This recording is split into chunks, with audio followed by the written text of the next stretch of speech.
like to return to Clemson for this regional? Certainly, you got to be at least a little bit familiar with this place. Well, I was a little bit surprised, actually. I thought we were going back to Louisville again. So when they said Clemson, and right off the bat, it was a nice feeling.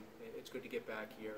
Obviously, great memories because I got married right up the street, which is nice, and married into a family and the girls, and raised the girls here, and of course Jack. I mean, Jack is why I'm coaching at this level. He gave me the opportunity, and I'll always be grateful for him. He's such a fantastic guy, and one of my best friends. So we talk a lot. So being back here, it just brings back memories of Jack to me more than anything else. What kind of reception do you expect to get from the fans? I'm sorry. What kind of reception do you expect to get from the fans? Oh, I don't know. I mean, I didn't think too much about that.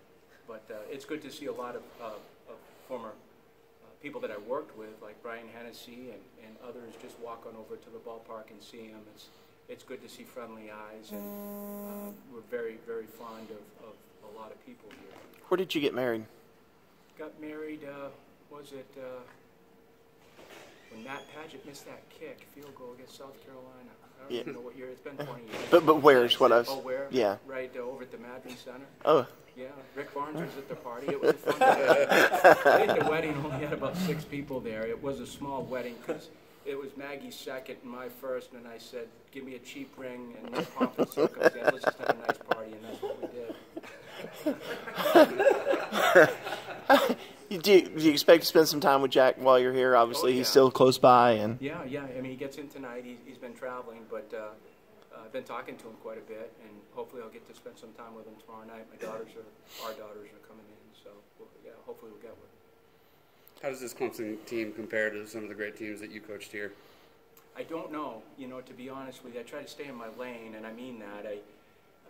Brownie, and we were on the bus and watching film and so on, and I'm just absorbed in St. John's, and I think once we, Clemson or UNC Greensboro, really a fictional character to us right now.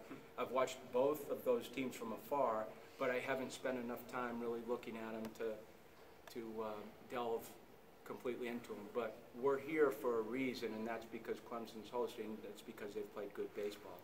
And I'm certainly aware of a lot of their players, and Coach Bradley LaCroix, know Monty very well. So, yeah, I mean, still have an affinity for this place. I'm sure when you walked into the Doug for the first time, it looked very similar, but still pretty different. Different. The dugouts are different. The physicality of the place is different. The stands and the outfield are different. The fences are in.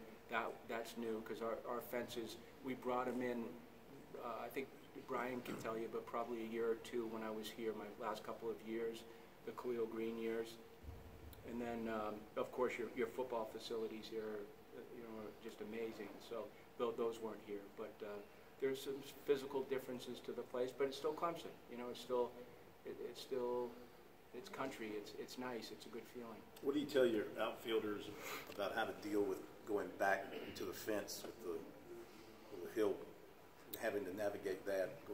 Just raise your legs a little bit. But like I asked Jaron Kendall, I said, what's it like out there? He goes, that fence gets on you pretty quick. So our field is really big. We've got a lot of space, and I know you remember the old field, Phil, because it was dramatic. It was like old Forbes, and you could get lost. We always used to laugh a lot because of opposing teams coming in, crumbling as they went up the fence. I'm sure it still can happen, but it's not as dramatic. But they just got to lift their legs a little bit. But the gaps, the ball, you get to the gap really, really quick when balls are hit that way.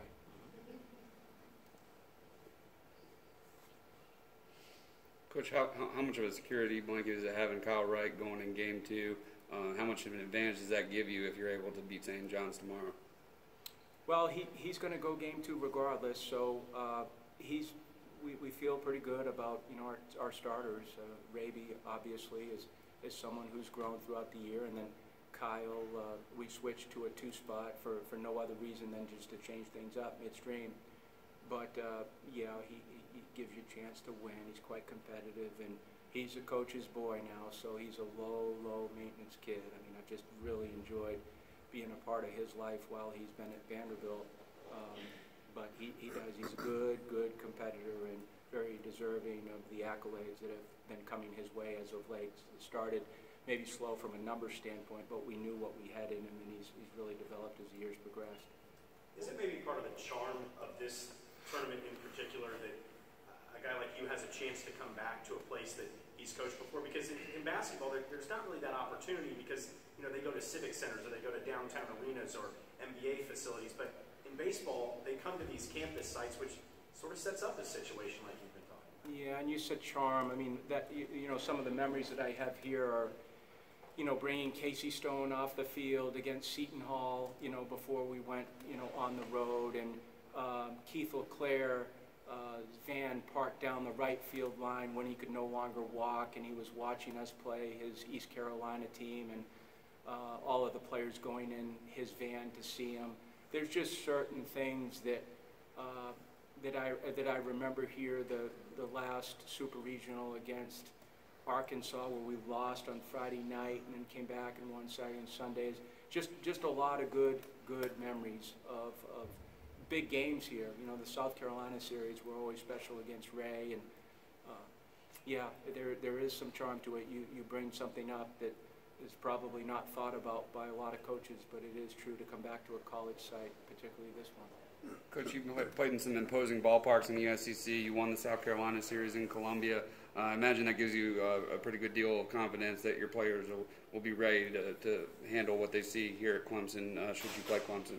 Well, I think it's fun. I mean, these environments are a lot of fun, and really that's how you have to attack it. I mean, we do play in some imposing places, you know, whether it's Arkansas or South Carolina, or, I mean, you just name it in the SEC, LSU. I mean, that's the great thing about playing the SEC. People care, and there's a high care level for what's going on.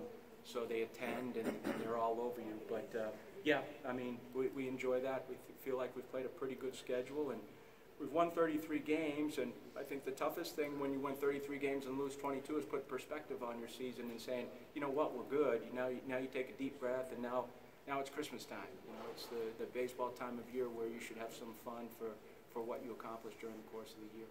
What was the change with Kyle? His last 6 starts in particular,